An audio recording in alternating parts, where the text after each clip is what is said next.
Hello, everybody. I'm Sean Reynolds from Sports. I'm about to be joined by Ken Weed from the Winnipeg Free Press. The other way, Kenny and Renny. This is the Kenny and Renny show after Game 5 of the Round 1 series between the Winnipeg Jets and the St. Louis Blues. And is this not turning out to be an absolute war? I mean, this is some of the hits I've seen in this series. Like, this is back to, not quite the style of from the Scott Stevens era. But I mean, some of the hits that have been thrown in this series, and clearly we're going to get into talking about the Mark Scheifele hit. And it seems like some of you are heated out there. I can feel your feelings. I can feel some of you are heated out there. I can tell. You know what's going on there. So Ken and I, we're going to get in. We're going to mix it up. We're going to talk about it. We're not going to throw shots like that at each other. I don't think Ken or I could get skating that fast to do that anymore, or ever could, if we're being honest with ourselves. But huge game for the Jets. And I'm going to go and build off of everything that I've been talking about so far in this series. Games 3 and 4, talked about it on the last show. Jim Montgomery finding holes in the Jets system, exploiting holes in the Jets system. I loved this question and I love this answer. I'm not patting myself on the back for the question. I just love digging into this as the curiosity of a reporter. I love the idea of, okay, what happened here? What'd you do? Because all those holes in the Jets system, they were closed tonight. The St. Louis Blues rolled in games 3 and 4. They played with an immense amount of flow. That flow was gone. They were disjointed. They couldn't complete passes. How many of their passes, how many times did they turn to make a pass and instead moved it to a Jets player or went off a Jets player's stick? And I can tell you what that is. That's a team that now got into a rhythm. Jim Montgomery can say whatever he wants about, his team not getting to their game and all these kind of things. What had happened is the St. Louis Blues get into a rhythm where they get the puck and they just move it. And go watch games 3 and 4. How many times did a guy just get the puck and turn and move it before he even looked for where that guy was? Because they built a great game plan that was exploiting the holes in the Jets system. And the Jets closed those holes tonight. So you saw multiple times tonight that the St. Louis Blues would turn and they would pass a puck and there was a Jet right there. No more rhythm. Now, when you're forcing a team to stop and look where you're going, and especially if you look where you want to put it and you can't put it there, that rhythm all disappears. And the Jets took the St. Louis Blues entirely out of their rhythm. Loved the question, or I loved asking about this, and I love the answer that I got from Vladislav Namestnikov when he said, we did our homework. We did our homework. Our coach took us in these days off here. He showed us a whole bunch of video. So all these things that we've been talking about in games 3 and 4, the Jets got shown where they were leaving the holes, how to close them off. And that's where you're at right now. That's how you get that kind of result. And I'll tell you this, game plan, when you execute a really good game plan, you play your brand of hockey. Right? That was Jets' brand of hockey there. The fact that there was only 9 shots on goal after 2 periods, that's Jets hockey. You're back to what you saw in games 1 and 2, where it's just like, things are getting tough. And we'll talk about Connor Hellebuck. My goodness, save of the playoffs, no doubt. Also ended up with an .842 save percentage. Another one of those nights where a couple went in early, and then the Jets just stopped allowing shots. Connor Hellebuck, though, doing his job on this night. I agree with Adam Lowry, who said that save is not just game-changing, maybe series-changing. I couldn't agree more. He's the clear winner in my mind of the Sean Reynolds stat on this night. He was the best goalie in this game, even if he doesn't look like he's quite back to himself. First goal, a little leaky. Second goal shouldn't be going in. Third goal, garbage. Take away what you want from it. Garbage time, right? But it's probably not a rebound he wants to be giving up. regardless, that changed the outcome of the game. It's a 2-1 game for the Blues at that point. Who knows what happens after that, or what happens to the Jets' confidence after that. But so much to talk about on this night. I mean, Gabe Valardi, the impact that he had on the game. That third line reuniting. Nino Niederreiter having his game. The Mark Scheifele thing we got to talk about. We got to talk about Dylan Samberg and the game that he had. So much to talk about. So let's get at it. Time to bring the man with the best music in the business and get his take on the whole thing. Here comes Kenny, folks.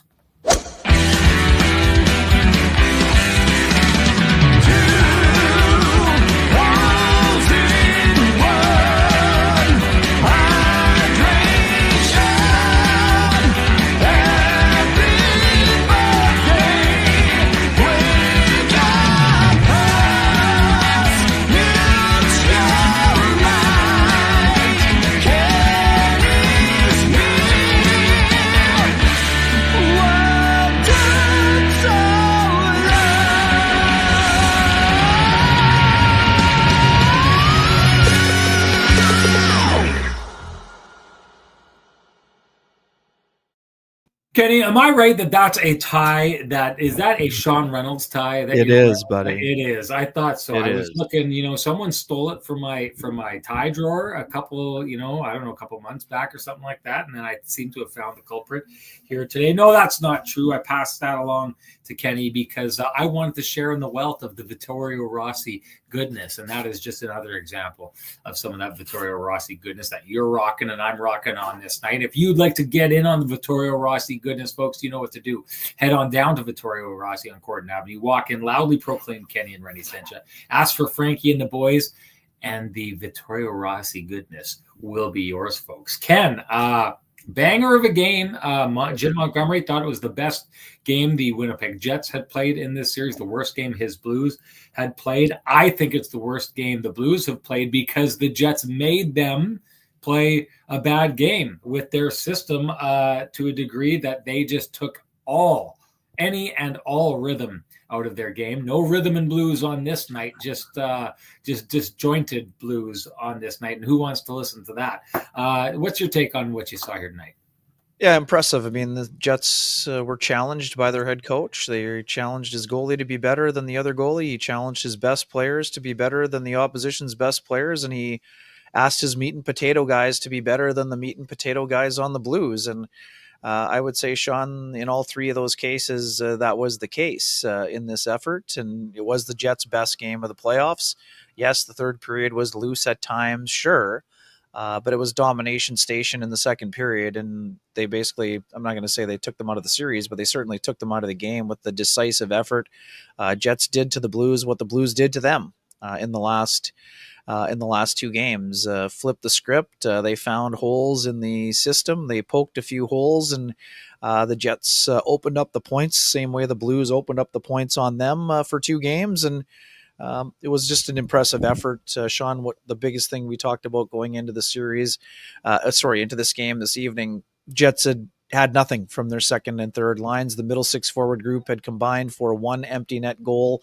What did we see today? Never mind the fact that Vladislav Namestnikov jumped up into the top line, delivered the game-winning goal.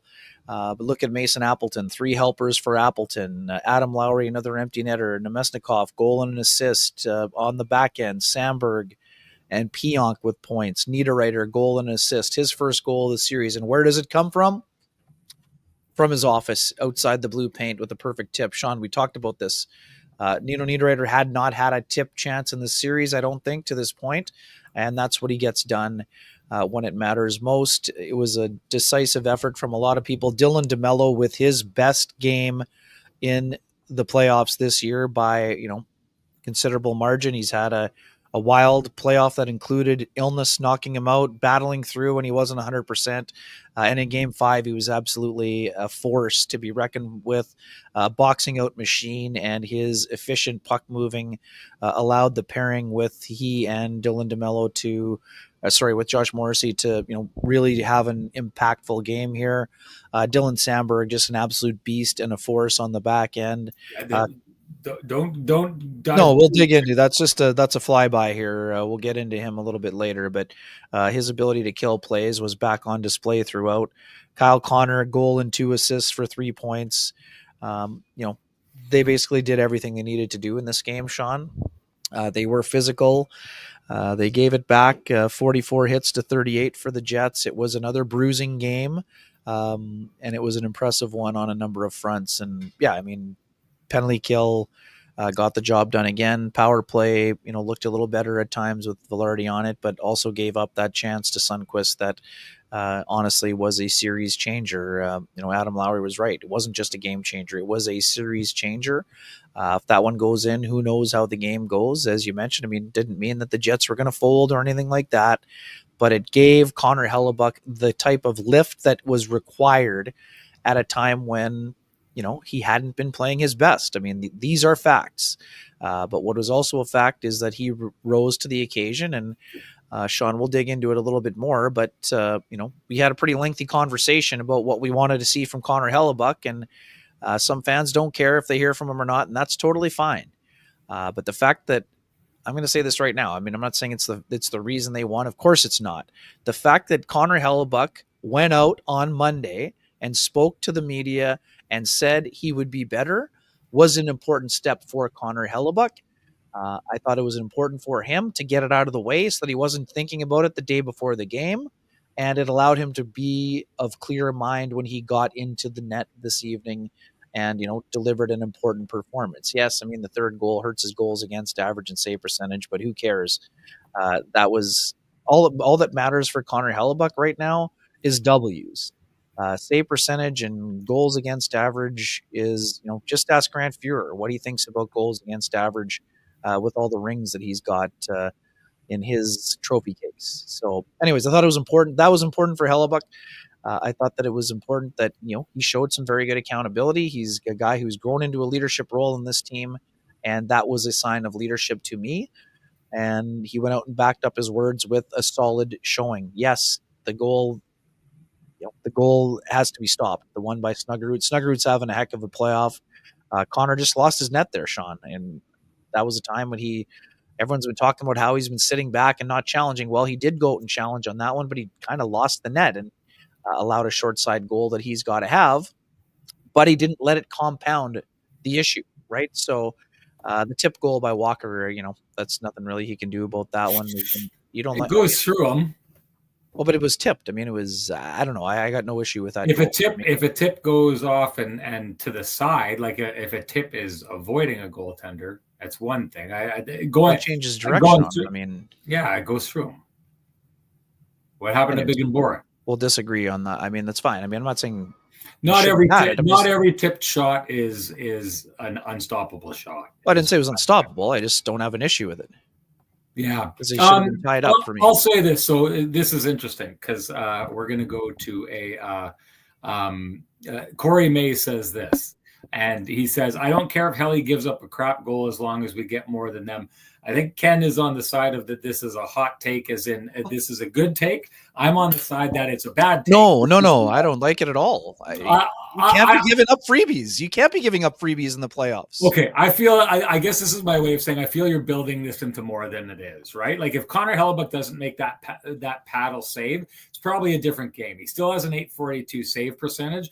The third goal is a rebound you do not want to be giving up. You do not want to be giving up a slow rebound to someone sitting at the side of the net. The second goal is probably unacceptable, and the first one goes through. I don't think they're great goals, and I think that this is another example like we saw in game one. Now, say what you will about Connor Hellebuck. I love the fact that he was accountable, that we actually heard from him in this series after losses, which we didn't last year. I liked him coming out and saying that I need to be better. It was refreshing to hear that rather than hearing him say, well, I like my game. I like everything about my game right now after getting pulled a couple times and letting in far too many goals.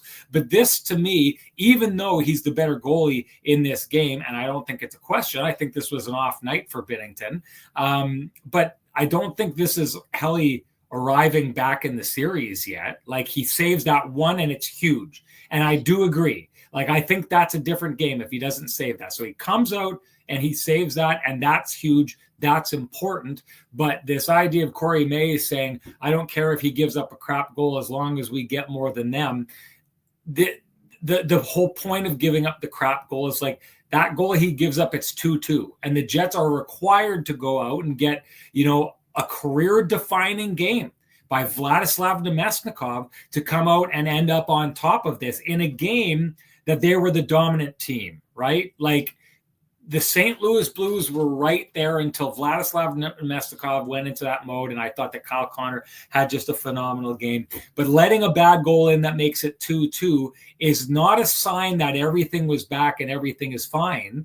It's a sign that the Winnipeg Jets overcame that bad goal and found a way in a situation where they've been put in a bad spot by Mark Scheifele leaving the game, found a way to elevate up and down the lineup and come out into a position. And again, after 2 goals on 6 shots, was it? I'm not sure what it was.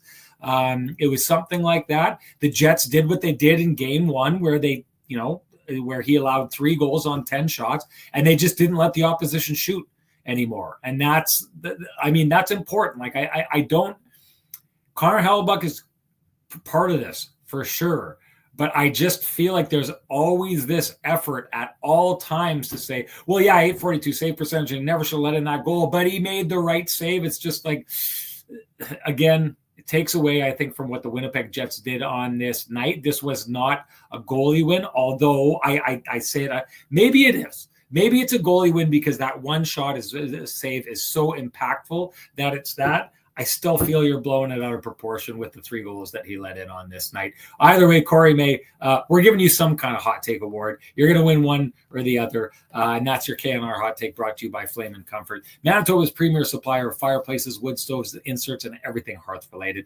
After 50 years heating up your world, Flame and Comfort is soon moving. You'll find it will be one of the most impressive showrooms in Western Canada. You don't need your hot takes to keep that warm feeling inside, folks. Visit Flame and Comfort. They will take care of it for you. Let's get to this because I don't want this to get lost. I want you to weigh in on the opus that was the game by Dylan Samberg tonight. Yeah, awesome effort. I mean, this is one where the fancy stats or whatever is probably going to tell a pretty impressive tale, but just the amount of killed plays by Samberg, on the ice for 3 goals, 23, 18, 26 shifts, 1 shot on net, 5 shot attempts, 1 hit, 1 block shot. So, stat line isn't overly impressive, fine, but important shot, getting a shot through. I thought he did a great job with that. We know the Niederreiter goal happens because of a shot by Samberg.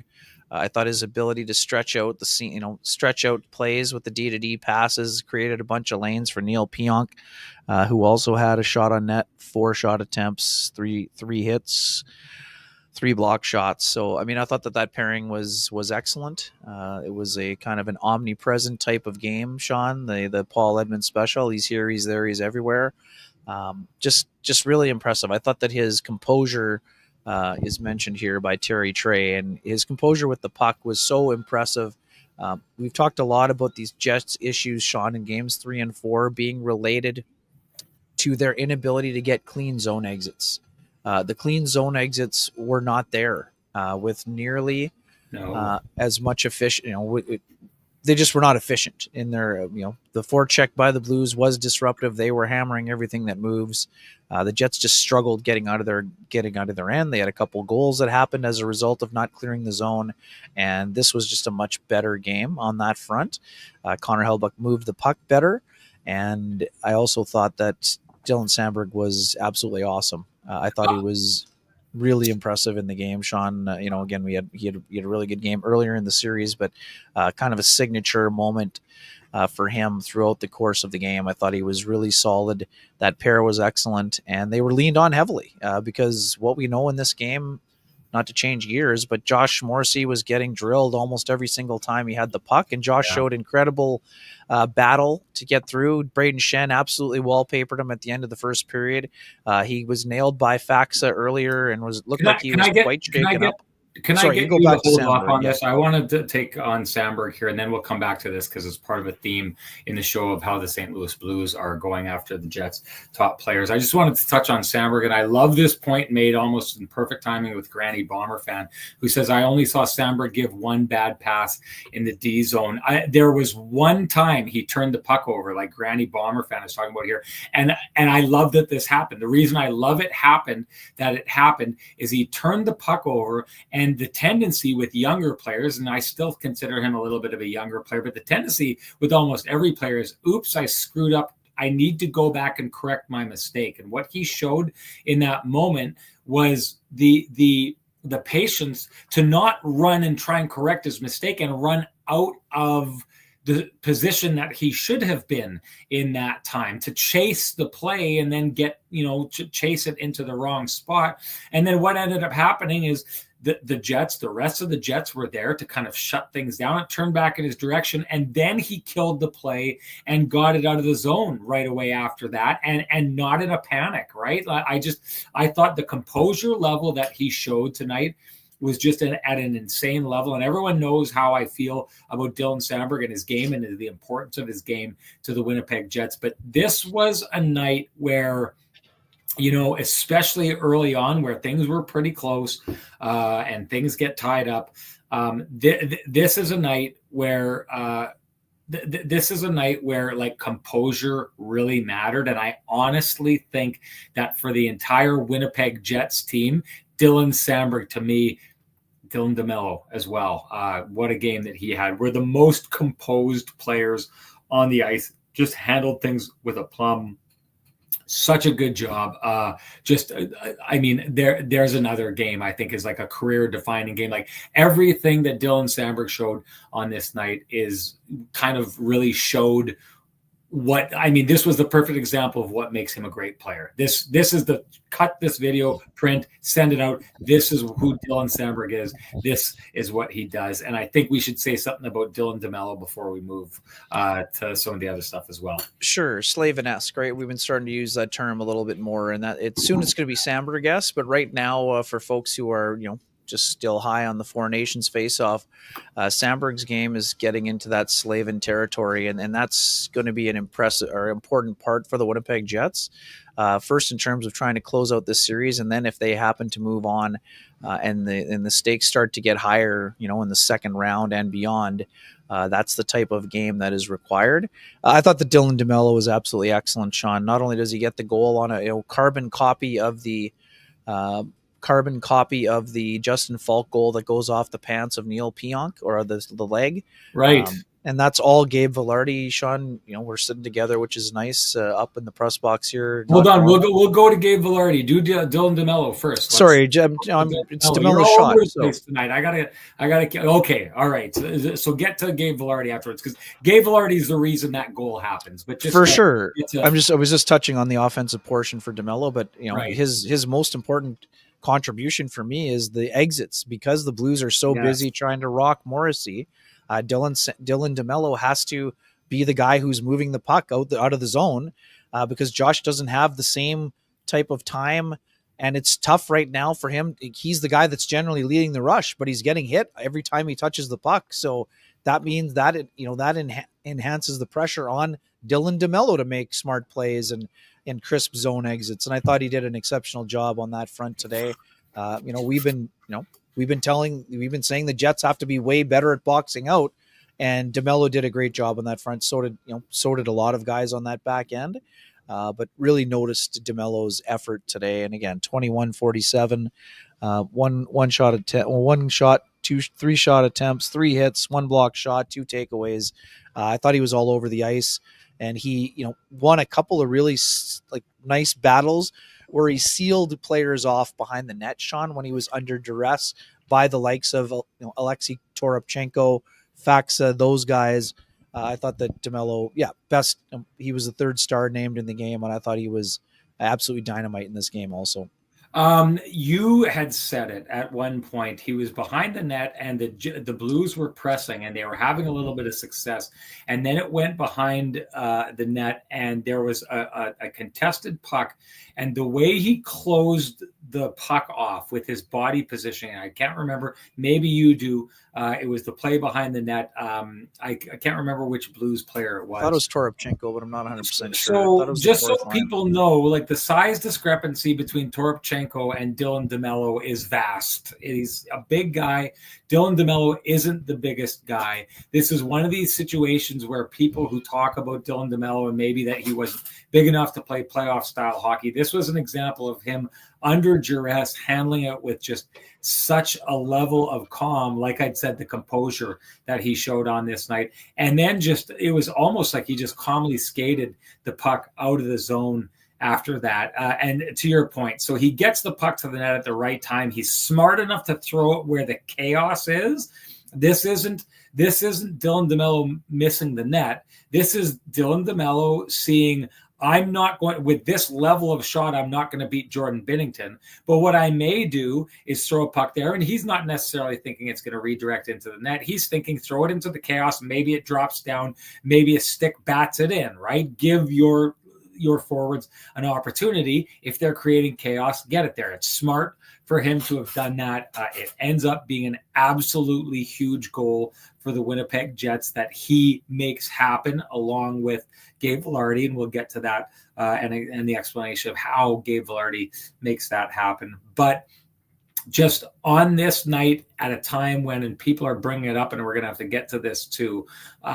Just give me a second here because I guess it's not where here it is. Roy Mack says 44 is battered. This is something we'll have to get into as well, Ken. I said we talk about it. There was, for those who didn't see it, I don't know how much it would have showed on TV, but he was in rather strong discomfort at some point on the bench. But on a night like tonight, I think most people would think if people are stepping up on the blue line for the Winnipeg Jets, the top of mind person is Josh Morrissey because he's done it all year. And then I think a lot of people would go to Neil Pionk after that.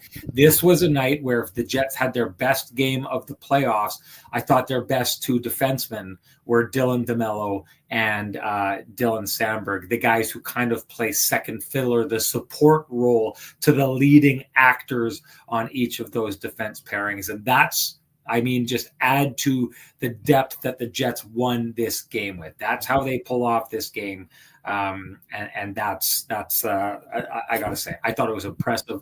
I think maybe the league looks around. You talked about it, Slaven-esque for if you want to describe it like that for Dylan Sandberg. I don't know if I'd say that about Dylan DeMello, but regardless, the people who didn't realize the depth that the Jets defense could play with, especially in as rugged a series as this is, they got the Pristine Roofing wake-up call on this night. And you know what that means. Time to give North End Rick the Pristine Roofing wake-up call at 204-981-6289. Go ahead, wake him up, folks. He deserves it.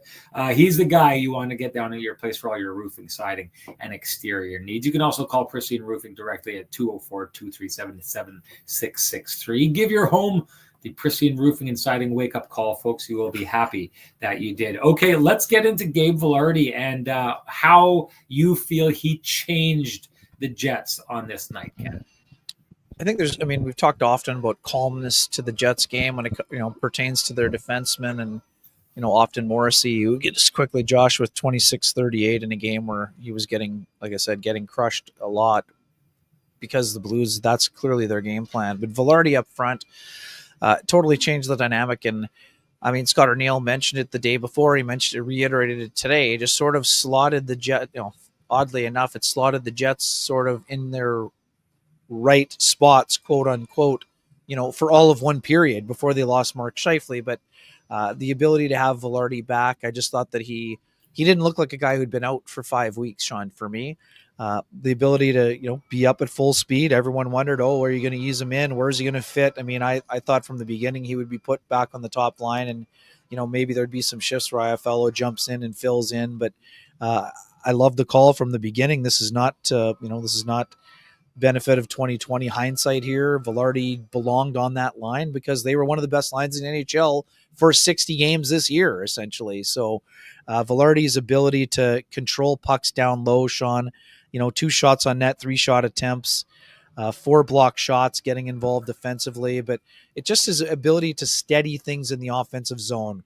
We know the Jets are at their best when they're churning, Schenn, right? So Valardi's ability down low to win battles with his body, knock down pucks, all of those things.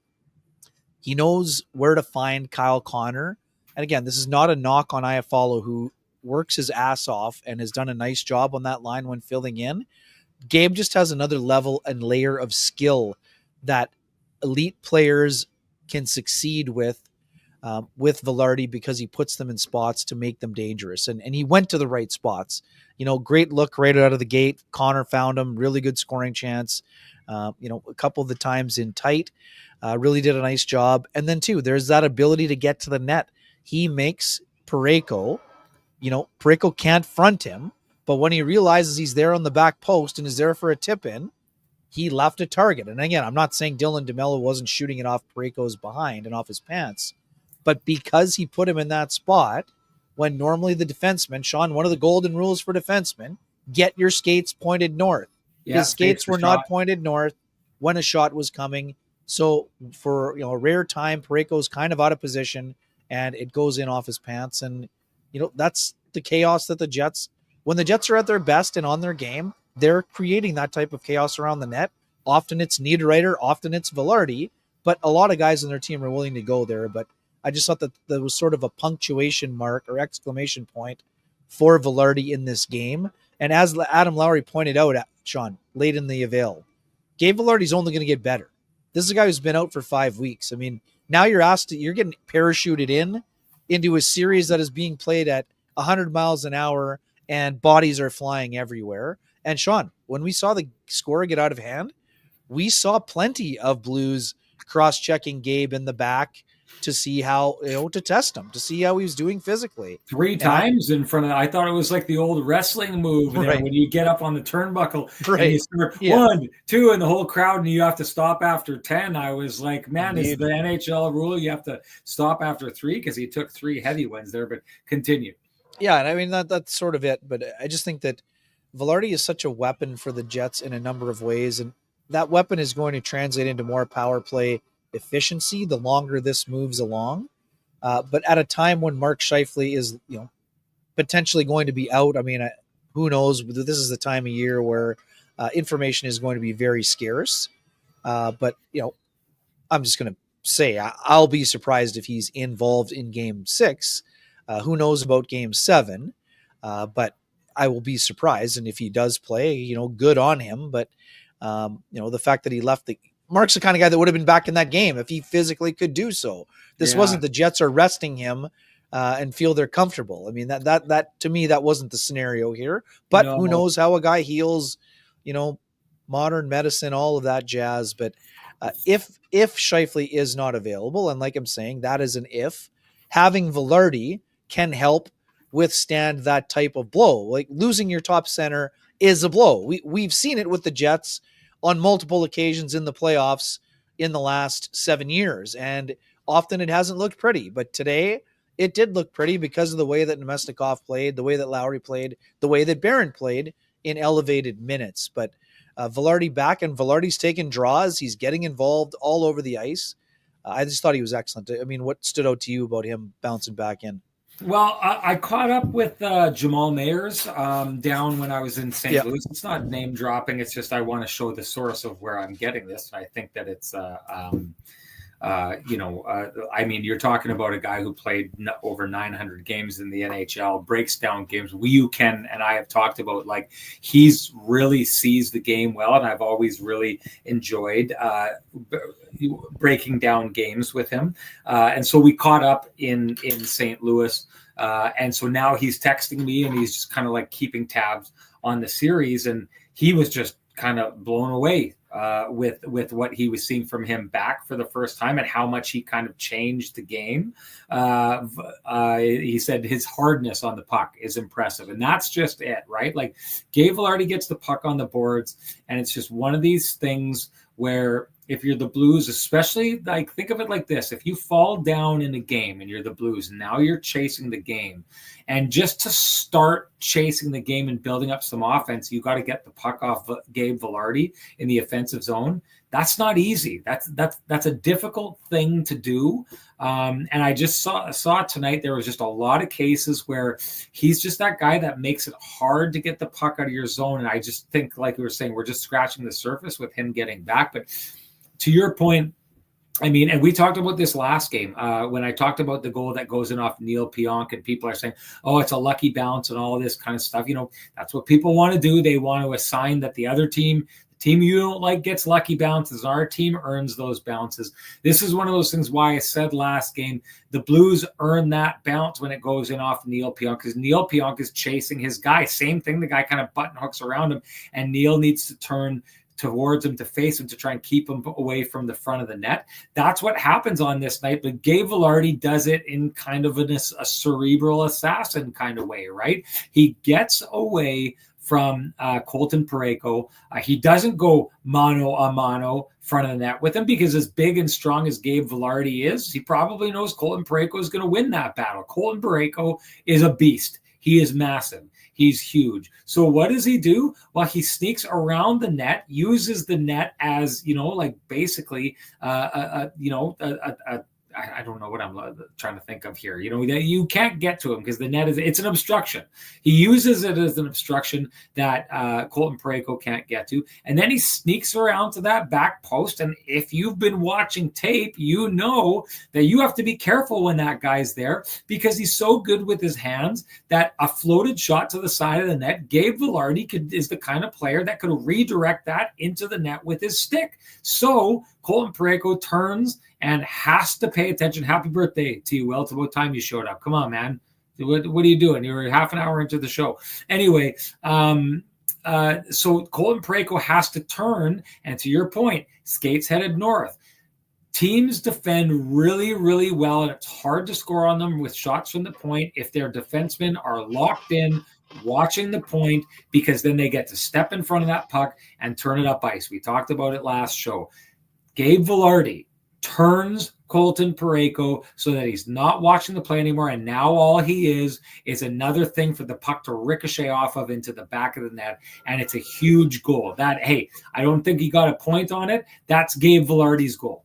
Gabe Valardi creates the scenario by which that puck goes in the net. It does not go in the net if Gabe Valardi doesn't essentially move the chess piece into the right spot there. Great game for him to get back to, and not just in the fact that he, had an outcome on the scoreboard, but that he was just that much harder to play against. And I thought, checked into a really rough series and did not look like he was missing a beat. Okay. This is a great one too. Quickly from great handle, by the way, whoever this is, Dr. Jim Montgomery. All right. Okay. Gabe can slow the game down a bit. The Jets missed that. That's an interesting commentary. Well, I'm gonna just say this. Boy, oh boy, did it ever pay off for Gabe Valardi to get back into the lineup. And hey, if you're looking to pay off high interest credit cards or debt, we suggest you go talk to our friends at Cambrian Credit Union about their payoff loan. They can show you how taking out a loan to pay off your debt actually gets you debt free faster, and you can save thousands of dollars.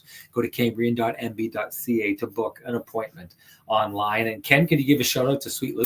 You bet. For folks who have realty needs you'd like to have met, buying, selling, curious what the house in the corner might be listed at, contact our main man, Lou Fernlin at Roll LePage Dynamic Realty, 204-791-9971, or at the office, 204-989-5000. His email is lou@loufurlan.ca. That's LOU@LOUFURLAN.ca. Lou Furlan, excellent realtor, excellent human being, and excellent supporter of the community, including this podcast. Okay, we got lots to get to because we still got to get to the sparring in the media. Oh yeah, coaches afterwards. Let's go there. Set the table for that. We've probably covered Josh. I think both of us think that he's feeling the effects of this series. I kind of think Adam Lowry is as well. I think, still doing a good job, still logging a lot of ice time, but Josh Morrissey doesn't look like the Josh Morrissey flying down the ice, kind of leading the play the way he has in the past. And I will say this about the St. Louis Blues. Every time he touches the puck, they're targeting him. They're getting a body on him. So when he carries it up the ice, I don't know if I said this on the podcast, but I've been saying it to other people. How many times this year has Josh Morrissey carried the puck up the ice, moved the puck, and then that's it? Guys skate to close in on him. They don't finish their check. They're finishing every check they can on Josh Morrissey. I'm sure people aren't liking that. Probably nowhere near as much as they dislike Braden Schenn's hit on Mark Scheifele. What did you take away from that hit, Ken? Yeah, I mean, I'd like to see it a little bit closer. I do think that he did leave his feet. I don't think there was head. I don't think there was head contact. I do think he left his feet. So it's charging. So is it a major? I don't see a suspension on the hit personally, Sean. Could it have been a major? I'm not sure. Now there is an injury, so that complicates things, as we know. But I do think it was, when you leave your feet, and I love the way that Braden plays. I've covered him since he played for the Brandon Wheat Kings. He plays incredibly hard, and there's a lot of people in the chat room that if Braden Schenn was playing for the Jets, they would be okay with a lot of the hits that are taking place. But this isn't the first time that Braden left his feet in the series. There have been a few hits that have been, a little bit late, but he plays incredibly hard, and that has been his calling card throughout his entire career. I don't think it's predatory, but he is hitting to hurt, and that is part of his job.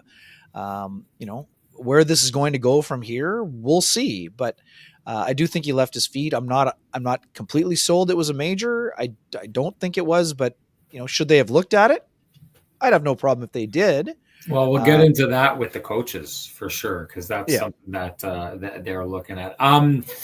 You and I had a conversation about this. I had thought that it was maybe a miscall in the way that I almost thought that it wasn't interference. Now, it is most definitely should have been charging. So if you're calling 2-2, it doesn't really matter.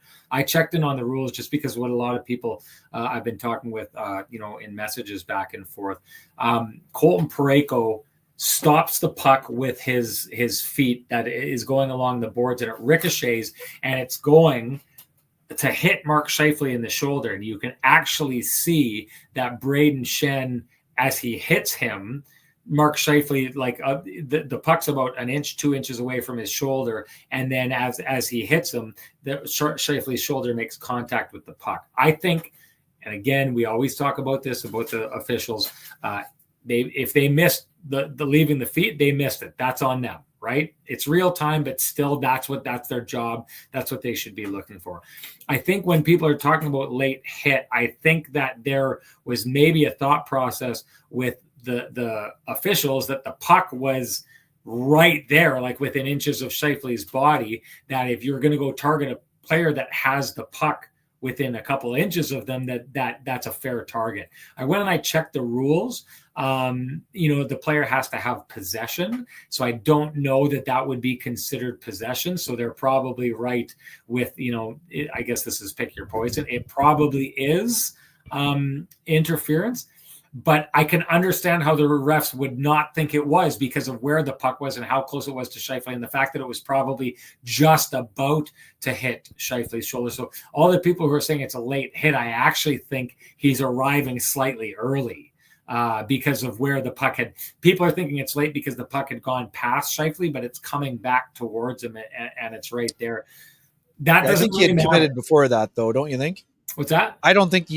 I think he was already committed well before the puck is kind of bouncing back in his direction. Yeah, that's a good point. That's a really good point. Fair enough. Regardless, I don't know how I feel about this. I don't quite know how I feel about this. Like, it's not targeting the head, right? Like, he doesn't hit him in the head. Pat Rathwell, who loves ref, and he loves to give me his reffing takes on this, referred to it as hitting him in the head area. I don't know what that means. Like, you either hit someone in the head or you don't. I don't know that there's a head area, but he's the official. Maybe there's something, the head area, that you're supposed to stay away from. To me, this is one of those ones that by the letter of the law, with all that's going on there, I think the refs walk away from this one and they're like, yeah, I don't know. I guess I'm hung up on whether or not this, and I don't quite know, Ken. I don't know if this is predatory or not. But then isn't it their obligation to look at it? If you're not 100%, isn't that's why the rules brought in? Then they should have looked at it. Let's dissect this from where it was and as it happens on the ice, and then we'll get to that, because that's the point that the coaches bring in afterwards. But I mean, I don't know if it's predatory as much as it's just a player who's going out and saying, listen, your star players, we're going to punish them. And they've said that. They said it open in the media. It's a long series. So they were talking about it with Josh Morrissey. They are going out and they are getting a lick in on the Jets star players whenever they possibly can. And there's part of me that says that's playoff hockey, right? And there's part of me that says Mark Scheifele can't really be looking. Now, if he hits Mark Scheifele in the head, I'm done on this. I'm like, that's predatory. That's ridiculous. Right. Throw the book at him, right? Mark Scheifele, I think, would probably tell you, based on what I've heard him say in the past about what he's learned from Adam Oates about protecting himself on the ice, would probably say looking behind him while skating forward on the ice in a manner like that is probably not protecting yourself. He left himself open to something. I think because the puck is there, it's like one of those, this whole thing is just a big giant gray area. It's not black and white. He didn't hit him in the head. That would have been black and white. If the puck would have continued on past Colton Parayko and fled the zone, that would have been black and white. It would have been a crazy late hit. But because of everything that's there, this just strikes me as such a big fat gray area. And if it's a gray area in slow motion, then it's a gray area as it happens live on the ice. So I understand that. And I understand the way the refs called it here. Now, getting to the coaches after the game, take it away what you asked Scott Arniel about the conversation that he had with the officials and what he was upset about. Sure. And just for background and context for maybe folks who didn't see the highlight shows, Jim Montgomery spoke first. The losing coach speaks first in the press conferences. And I asked Jim Montgomery also, I asked him about the conversation, and he said, yes, if the ref speaks to one coach, he's got to speak to the other. And I said, well, was the conversation related to the Schenn hit? And he said, yes. But then he went out of his way to say, let's be clear. The Scheifele injury was related to the Radek Faksa hit, not the one from Schenn, because he played 6 more minutes. And that caused, Scott Arniel to be quite unhappy with the assessment from Jim Montgomery, and said that Monty was wrong and he shouldn't have been saying it to begin with.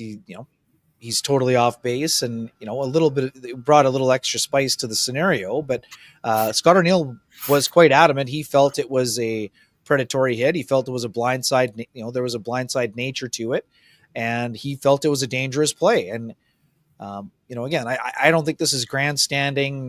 We know, this isn't the same thing, but when Tkachuk hit Scheifele, Paul Maurice went out of his way and said Tkachuk, he kind of exaggerated, not kind of, he over-exaggerated. Did he call it a low? No, he said he was trying to end his career, is what he said at the time. So this was nothing like that. This was Scott Arniel defending his player, and he felt that it was a dangerous hit.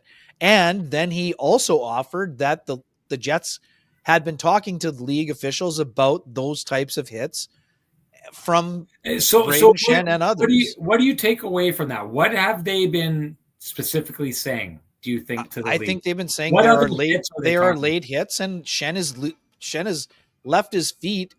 I'm not sure if it's 2 or 4 or however many times, but I think Braden has left his feet on several occasions, none of which have been called until today. And when they called it today, they didn't call it for leaving his feet.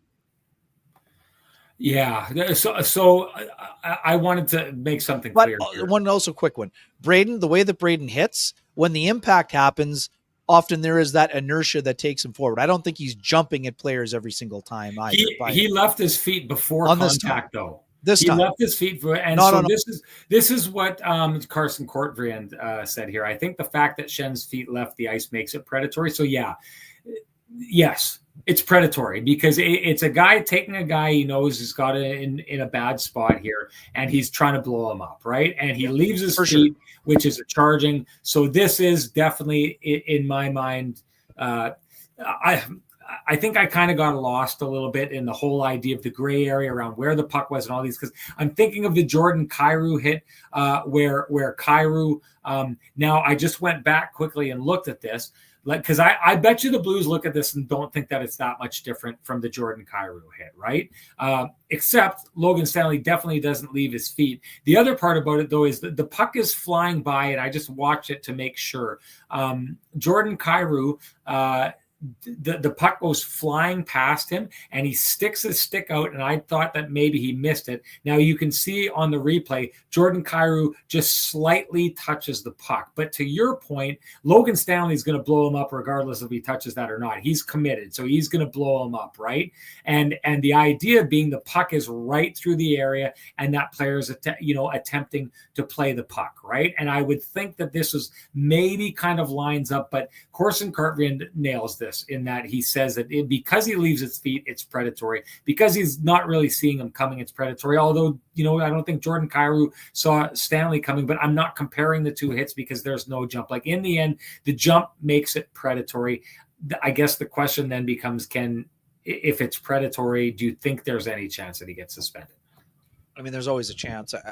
I don't know. I don't have I'm not sure. Right now, I would say no, but I'm not sure what they're looking for. If they feel it's predatory because he leaves his feet, then, and again, the one thing that we don't know, when Scott Arniel says the conversations have been happening, does that mean if a warning has been issued to Brayden Schenn as a result of the conversations, then maybe, but I don't know. Maybe it's just a warning in this situation.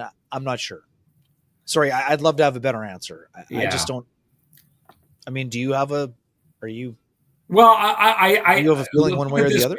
Well, my feeling is that it won't happen because of the gray. I guess that's why I felt it was important to establish the whole gray area thing. Because I think the NHL is going to take a look at that and be like, well, the puck is right there and blah, blah, this and blah, blah, that, and all this kind of stuff.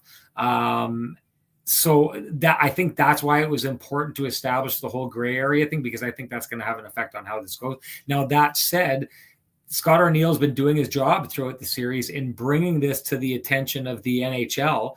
And the fact that they've done that may be, I don't know if there's been conversations behind the scenes about whether or not, like maybe the Blues have been contacted and said, hey, we think that Brayden Schenn or some of the other players on the ice are doing this. The Jets are complaining about it. We looked at the video. We actually kind of think it's happening. Be on guard for that. If that's the case, well, then maybe there's an opportunity here. And maybe the fact that Jim Montgomery went out of his way to try and suggest that Scheifele wasn't injured by that hit is his way of trying to make their case in the media at this stage for that player to not be suspended. I can tell you were in asking questions to Brayden Schenn, weren't you? Was that your voice? No. That wasn't you? No. I was in the Jets room. So he was asked about it, and he seems to think that there was nothing wrong with the hit at all.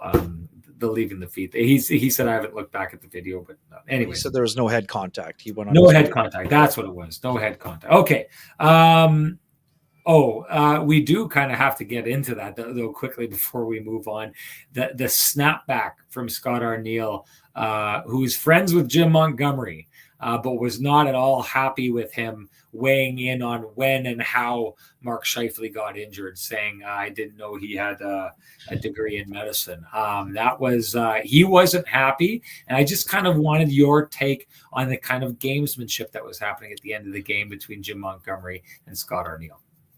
Well, I mean, again, we know there's a respect between the two men. They both spoke openly about it going into the series on one of the off days, and they respect each other. I mean, Jim Montgomery, for those who don't know, played for the Moose when Scott Arniel was an assistant coach there. So there was a relationship that goes back to that time.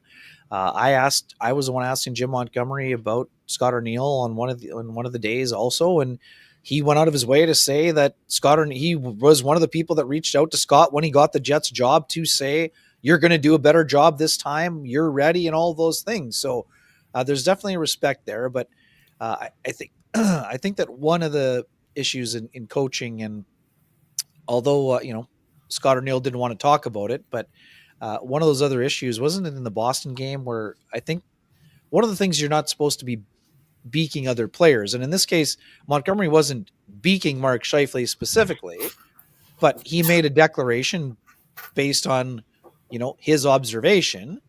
And Scott O'Neill's point was, you don't know the medical records. You don't even know what Scheifele's injury is. So how can you say what hit he was injured on? So I think that was where he had an issue Well, in that situation. Beyond that, Ken, it is out of bounds for a coach to talk about the players on the other team. Like, that's the one thing that I've noticed will get a coach's back up, is if the coach of the opposition team decides to, it's kind of like that keep my wife's name out of your mouth kind of attitude, right? Like, you don't talk about my players. And you definitely don't do it directly. You definitely don't go out here and tell all these people that Mark Scheifele was hurt on this. That's not your place. I think Scott O'Neill was telling him that he overstepped his boundaries. I understand why Jim Montgomery did it. I understand why Scott O'Neill claps back. He should be clapping back in this situation. These are families, right? Your team is your family. Coaches handle it that way. You don't talk about my family members. You got that? You don't say anything about my brother or my son or my father or my uncle. You mind your own business when it comes to my family. That's the way coaches approach this. It's the way they should approach it. I thought it was the right way to handle it. And I thought it was yeah, I liked the response. I feel like it's gamesmanship from Jim Montgomery, and I wonder when it comes to the gamesmanship, maybe it'll work, and maybe he's trying to avoid a suspension. I do think to a degree, Tracy says Montgomery tried to appeal to the DOPS with his proclamation. So that's what I think is happening here in this situation. But if he's playing games, I wonder, because I'll say this, the way that he answered a question of mine after game 4, where he basically came out and said, we're winning the battles in front of the net and our goalie is making saves, I thought was a direct shot at Connor Hellebuck. And then on a night like tonight, Jordan Binnington, I don't think had the best night. And I think sometimes, getting too involved in the series as a coach can be a little bit too much. And so I don't know, maybe Jim Montgomery's just trying to take the heat off his players, but I think it's going a little bit, I think he went too far, and I think Scott O'Neill corrected him. We have to, Ken, we should be getting to the awards. We have to talk about Vladislav Namestnikov and what he did on this night. Just take it away. Career-defining game. For sure. Here's a guy that was acquired from the San Jose Sharks after he was dumped by the Tampa Bay Lightning in a salary cap scenario at the deadline. Day and a half, 2 days later, traded to the Jets for a 4th-round draft pick. A 4th-round draft pick. And no offense to 4th-round draft picks. Yes, they make the NHL. But the fact that the Jets acquired someone who, yes, was brought in to be a depth player. But Sean, this to me is the beginning of making the Jets tougher to play against. When the Jets brought in Vladislav Namestnikov and Nino Niederreiter, they became more of a playoff-ready team. And no, it did not translate into immediate results in 2023 or 2024. But the ability to go from being a 4th-line player to playing in the top line of a pivotal Game 5 where the winner would take a 3-2 lead and delivering what turned out to be the game-winning goal, 4 shots on net, 6 shot attempts, 3 hits. It was an impressive showing from Namestnikov, who he needed to. This is the kind of game Vladislav Namestnikov needed, Sean. We know he plays hard. We know he does other things. We know it's not all about points, as he pointed out himself. But Vladislav Namestnikov had gone 20 games without a goal, Sean. If you're the second-line center, 20 games without a goal is a long time, especially in the playoffs when your second and third line had yet to score a 5-on-5 goal in the series. Never mind middle 6. He found himself on the top line and delivered in a big, big moment. And hey, Vladislav Namestnikov also made an unbelievable play that should have given him a second goal in the game. He absolutely walked around Jordan Binnington on a 2-on-1 rush with Kyle Connor, showed incredible patience, and just put the puck wide from an almost impossible. it was almost an impossible angle to miss wide from where he was in terms of cutting in and going around him. But he played an exceptional game. Never mind the goal. The goal was obviously massive. He absolutely embraced the challenge of going against Robert Thomas, who has been an absolute beast in this series, despite being banged up himself, dealing with a groin injury or whatever it is that he's dealing with. He's been an absolute force. Namestnikov was awesome in the game, throwing his body around, skating incredibly well, getting to the net, producing offense, showing his smarts. This is the one thing about Namestnikov that we know, Sean. When you play for John Cooper, you got to play a certain way. Namestnikov came up with Cooper in the minors with the Syracuse Crunch. He learned on those. I think he was on that Calder Cup winning team. I shouldn't say that without knowing, but I'm pretty sure he was. Is a guy who was drafted as a first-round pick, came in as a skilled player, became a lunch pail guy with skill, can kill penalties, can be on the power play, plays incredibly tough, and has some offensive creativity, which is why you can put him on that top line in a fill-in scenario. So, absolutely incredible job by Namestnikov in a game that he needed to step up in. I don't know if the analogy quite fits, but the whole burn the boats kind of thing, the idea that there's no, we have no choice. There's no choice but to fight. We burnt the boats. The guys, the army thinking that we're just going to turn around and retreat and leave. Let's empty out any possibility that that's happening. Burn the boats. I think that was kind of Mark Scheifele getting hurt the way that he did was a bit of a burn the boats moment. Like, well, you have to now. And I thought no one responded better to that than Vladislav Namestnikov. And clearly he's the guy you needed to respond to it most because he's the guy stepping into that role. But to your point, a guy who hadn't scored for as long as he had, Ken, suddenly went out and found his offensive touch, like you said, scoring a goal, getting an assist, but also creating a situation where, he had a goal. How he missed that was absolutely insane. But all that said, I feel like what happened with Vladislav Namestnikov is it was one of those things where, he's such a team-first guy that he just got to the point where he stopped worrying about himself and what his scoring woes were. And he was just like, look, there's no time to worry about this. The team needs me now. The boats are burnt. There's no path but forward. I got to go do this. It worked out for him. But beyond that, Ken, you touched on it a little bit there. I thought that his job on shutting down Robert Thomas's line, I thought they got better at that point, actually. Like Mark Scheifele's line was out there against them before that, and yet they scored that goal in the beginning, but that line has struggled with Robert Thomas's line. I thought Robert Thomas's and his line became a fairly non-factor in that game once Vladislav Namestnikov ended up on that top line. So the balance of offense that he found that he hadn't been able to find for the longest time, with the fact that I thought he played just a suffocating style of defense, was exactly what the Jets needed at that moment. And what a massive game. Once again, career-defining game, I think, for Vladislav Namestnikov. Okay, Ken, time to get to our rewards. Johnson Group got you covered. Play of the game. You got a great one. Take it away. There were a couple of honorable mentions for Valardi, but the Luke Schenn block on the Jake Neighbors chance, it was a massive point in the game. That third pairing was sheltered at various times. Luke played more in the third period than he did in the second, finishing with 14-39.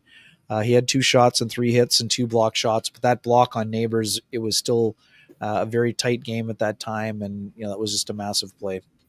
That's it. You nailed it. That's the one. I thought it was. It's everyone plays their role, and that's the role he was brought in to play, and he played it at such a huge key time of the game. A street hockey special. No doubt. And hey, do you run a small business in Canada? Look to Canada's #1 employee benefits plan, Chambers Plan, to give you a competitive edge. Chambers Plan is the simple, stable, smart choice for over 30,000 businesses countrywide. Visit chamberplan.ca to learn more, and that is the Kenny and Renny OGs, the Johnson Group got you covered play of the game. Bring us to our, let's just do this. Let's just get this out of the way. Keg save of the game. Just take it. You got it. Just that no one needs to take it. It is Connor Hellebuck with the paddle save. game-changing, potentially series-changing save here. You know what? How I say it doesn't matter what we say. No one gets to say anything other than that tonight, okay? I don't want to see any keg save of the games. I don't want to see any keg save of the games or anything other than Helly stealing that goal with the paddle. That's the keg save of the game, undoubtedly, and you should write that in the comments, and if you do, you're automatically entered to win a $50 gift certificate usable at any of the 3 fine keg locations here in the city of Winnipeg, each location finer than the last. And that brings us to our winner, who is Eagle Eyes. Eagle Eyes, you know what to do. Direct message me at SN Sean Reynolds. Send me your full name, send me an email. I will have the fine folks at the keg send you a $50 gift certificate usable at any of the 3 fine keg locations here in the city of Winnipeg, each location finer than the last. And that brings us to our TCB lamplighter of the game. What do you got, Ken? You know, it's almost impossible not to go with Namestnikov's goal, but I'm going to go with Niederreiter, Sean, because, you know, as important as it was for Namestnikov to get going, after the Jets score 123 in, they give up a goal just over 2 minutes later to Nathan Walker, who has been an absolute thorn in the side of the Winnipeg Jets in this series, scored twice in the game. The fact that the Jets regrouped with that goal from Niederreiter at 8:39 to restore the 1-goal cushion, that's my lamplighter, just because Nino Niederreiter hadn't had a lot of tip opportunities, went to his office, had a perfect tip on the shot by Samberg, again, restored the lead for the Jets, who, you know, needed it in this game. Repeatable goal. And like you had said, it's funny because the game kind of carries on, and it was similar in the first game where we had thought that Nino Niederreiter was the best Jet in the first period. He was the best Jet for a good chunk of this game before Namestnikov elevated to a place that no one else in the game went. But yeah, I'm going to go with the repeatable goal. That's my TCB lamplighter. Share with us what you think your TCB lamplighter was, folks. You're automatically entered to win a Frosty Delicious 8-pack of lamplighter Amber Ale, brought to you by our friends at TransCanada Brewing Company. If you can't wait for Kenny and Renny to gift you your 8-pack, you know what to do. You can head on down to TransCanada yourself. Lots of different kind of beers you can buy in their store. You can also try lots of their different beers on tap, and make sure you try out some of their food at 112.90 Keniston, because it is off the charts. And that brings us to our winner of the Lampy from our last show, and that would be at Dear Sam, I don't know. It's at DYRSM.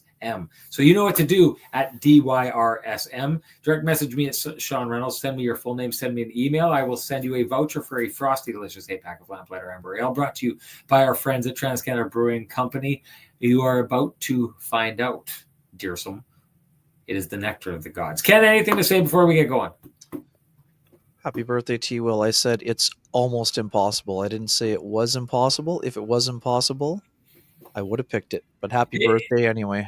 If it's his birthday, do we have to put up with the difficult nature of him, or like, do we have to give him a pass on that on his birthday? I don't know. Whatever. Maybe we'll just give him a wake up because he likes them. I think he did wake up. I think he was sleeping. I think he had too much birthday cake and passed out and woke up halfway through the show here. Happy birthday. Hey, what's this? He says just busted you. I never get the just busting you, Kenny. Anyway. Because I'm actually nice to him. Oh, you haven't seen me be mean to him. That's something I should look into, actually. Anyway, okay, that's it for us, folks. If you appreciate the conversation, safe travels, buddy. In these spaces, I would implore you to appreciate our sponsors who fight to keep the conversation going in this space. For us, that's Johnson Group, Cambridge Credit Union, Pristine Roofing, Sweet Lou Furlan, Vittorio Rossi, Flame and Comfort, TransCanada Brewing Company, of course, the Keg. Thank you to them. Thank you to all of you, folks. Let's do this all again, and maybe the next time we will do it, the Winnipeg Jets will be moving on to the next round of the Stanley Cup playoffs, as they have an opportunity to close it out in Game 6 against the St. Louis Blues. We'll talk to you after that. Bye, folks.